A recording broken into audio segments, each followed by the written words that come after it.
ಚಿಕ್ಕಮಧುರೆಯಲ್ಲಿ ಅದ್ಧೂರಿ ಬ್ರಹ್ಮರಥೋತ್ಸವ ವೈಭವ. ದೊಡ್ಡಬಳ್ಳಾಪುರದ ಕನಸವಾಡಿಯ ಚಿಕ್ಕಮಧುರೆ ಕ್ಷೇತ್ರ. ಚಿಕ್ಕಮಧುರೆಯಲ್ಲಿ ಅದ್ಧೂರಿಯಾಗಿ ಬ್ರಹ್ಮರಥೋತ್ಸವದ ವೈಭವ ಜರುಗಿದೆ. ದೊಡ್ಡಬಳ್ಳಾಪುರದ ಕನಸವಾಡಿಯ ಚಿಕ್ಕಮಧುರೆ ಕ್ಷೇತ್ರ.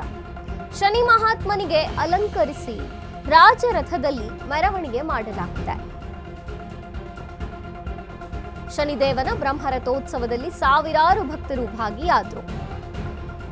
ಸಾಂಸ್ಕೃತಿಕ ಜನಪದ ಕಲಾತಂಡಗಳಿಂದ ಪ್ರದರ್ಶನ ಆಯಿತು.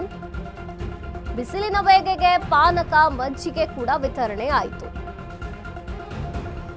ಬ್ರಹ್ಮರಥೋತ್ಸವ ವೈಭವ ಅದ್ಧೂರಿಯಾಗಿ ನೆರವೇರಿತು ಚಿಕ್ಕಮಧುರೆ ಕ್ಷೇತ್ರದಲ್ಲಿ. ದೊಡ್ಡಬಳ್ಳಾಪುರದ ಕನಸವಾಡಿಯ ಚಿಕ್ಕಮಧುರೆ ಕ್ಷೇತ್ರ.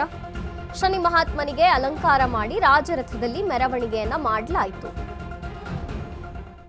ಶನಿ ಮಹಾತ್ಮನ ಬ್ರಹ್ಮರಥೋತ್ಸವ ಅದ್ಧೂರಿಯಾಗಿ ನೆರವೇರಿತು. ಕನಸವಾಡಿ, ದೊಡ್ಡಬಳ್ಳಾಪುರ, ಚಿಕ್ಕಮಧುರೆ ಕ್ಷೇತ್ರ ಜನಪದ ಕಲಾ ತಂಡಗಳಿಂದ ಪ್ರದರ್ಶನ ಕೂಡ ಆಯಿತು.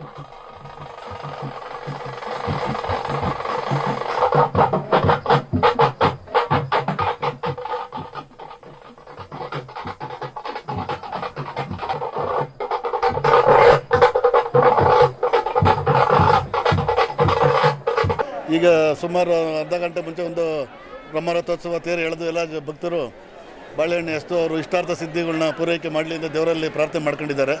ಪ್ರತಿ ವರ್ಷದಂತೆ ಈ ವರ್ಷವೂ ಒಂದು ವಾರ ಪೂರ್ತಿ ಸಂಜೆ ಸಾಂಸ್ಕೃತಿಕ ಕಾರ್ಯಕ್ರಮಗಳು, ನಾಟಕೋತ್ಸವಗಳು, ಸುತ್ತಮುತ್ತಲ ಹಳ್ಳಿಯಿಂದ ಎಲ್ಲ ಕಾರ್ಯಕ್ರಮಗಳು ನಡೀತಾ ಇದೆ. ಈ ಸರ್ತಿ ವಿಶೇಷತೆ ಏನಂದರೆ 101 ಉತ್ಸವ ಮೂರ್ತಿಗಳನ್ನು ನಮ್ಮ ಮಧುರೆ ಹೋಬಳಿ ಏನಿದೆ ಎಲ್ಲ ಗ್ರಾಮಗಳಿಂದ ವಿಶೇಷವಾಗಿ ತಂದು ನಮ್ಮ ಹೈಸ್ಕೂಲ್ ಗ್ರೌಂಡಲ್ಲಿ ಒಂದು ಕಾರ್ಯಕ್ರಮ ಮಾಡ್ತಾಯಿದ್ದಾರೆ. ಶ್ರೀ ಸ್ವಾಮಿಯ ಸನ್ಮಾತ್ಮ ದೇವಸ್ಥಾನ ಮುಂದೆ ಆ 101 ರಥೋತ್ಸವಗಳನ್ನು ಬೆಳ್ಳಿ ರಥದಲ್ಲಿ ತಮ್ಮೊಂದು ಪ್ರದಕ್ಷಿಣೆ ಮಾಡಿ ಆ ಹೈಸ್ಕೂಲ್ ಗ್ರೌಂಡಲ್ಲಿ ಎಲ್ಲ ಒಂದು ಕಡೆ ಸೇರಿಸಿ ಎಲ್ಲ ದೇವರುಗಳನ್ನ ಉತ್ಸವ ಮೂರ್ತಿಗಳನ್ನ ಪೂಜೆ ಮಾಡಿ ಅಲ್ಲೇ ಒಂದು ಸಾಂಸ್ಕೃತಿಕ ಕಾರ್ಯಕ್ರಮ ಮಾಡೋದ್ರಿಂದ ಎಲ್ಲ ಮಧುರೆ ಹೋಬಳಿ ಪೂರ್ತಿ ಎಲ್ಲ ರಾಜ್ಯಕ್ಕೆ ಒಳ್ಳೆ ಮಳೆ ಬೆಳೆ ಆಗಲಿ, ಚೆನ್ನಾಗಿ ಜನ ಎಲ್ಲ ಇದರಿಂದ ಇದು ಮಾಡಲಿ ಅಂತೇಳಿ ಜನ ಕೋರ್ಕಣಕ್ಕೆ ಈ ಸರಿ ವಿಶೇಷವಾಗಿ ಮಾಡ್ತಾ ಇದ್ದಾರೆ. ಪ್ರತಿ ವರ್ಷಕ್ಕಿಂತ ಈ ಬಾರಿ 101 ಪಲ್ಲಕ್ಕಿಗಳ ಉತ್ಸವ, ತಾಯಂದ್ರೇನು ಅಮ್ಮನವರ ಮೆರವಣಿಗೆ ಮಾಡ್ತಕ್ಕಂಥದ್ದು.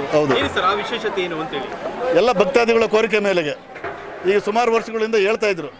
ಎಲ್ಲ ನಾವು ದೇವಸ್ಥಾನ ಹಿಂದೆ ಪಾನಕ ಮಜ್ಜಿಗೆ ಪಾನಕ ಗಾಡಿಗಳು ಹೊಡ್ಕೊಂಬರೋರು ಹಳ್ಳಿಗಳ ಕಡೆಯಿಂದ. ಈ ಗಾಡಿಗಳು ಮತ್ತು ಯಾವುದು ಇಲ್ಲದೇ ಇರೋದ್ರಿಂದ ಒಂದು ಮೆರವಣಿಗೆ ದೇವರು ತಗೊಂಬಂದು ಮಾಡ್ಕೊಂಡು ಹೋದರೆ ಜನಗಳಿಗೆ ಒಳ್ಳೇದಾಗುತ್ತೆ, ಊರಿಗೆ ಒಳ್ಳೇದಾಗುತ್ತೆ ಅಂತ ಎಲ್ಲ ಅವರ ವಾಲಂಟಿಯರಾಗಿ ಅವರೇನೆ ಈಗ ಮಾತಾಡ್ಕೊಂಡು ಎಲ್ಲ ನಮ್ಮ ಮಧುರೆ ಹೋಬಳಿ ಎಲ್ಲ ಮುಖಂಡರುಗಳು, ಇದು ಯಾವುದೇ ಪಕ್ಷ ಭೇದ ಇಲ್ಲದೇನೆ ಎಲ್ಲ ಮುಖಂಡರುಗಳು ಅವರ ಒಂದು ಸ್ವಯಂ ಇದರಿಂದ ಮಾಡಿ ನಮ್ಮ ದೇವಸ್ಥಾನದ ಒಂದು ವಿಶೇಷ ಕಾರ್ಯಕ್ರಮ ಮಾಡಿದ್ರೆ ಎಲ್ಲರಿಗೂ ಒಳ್ಳೇದಾಗುತ್ತೆ ಅಂತೇಳಿ ಮಾಡ್ತಾ ಇದ್ದಾರೆ.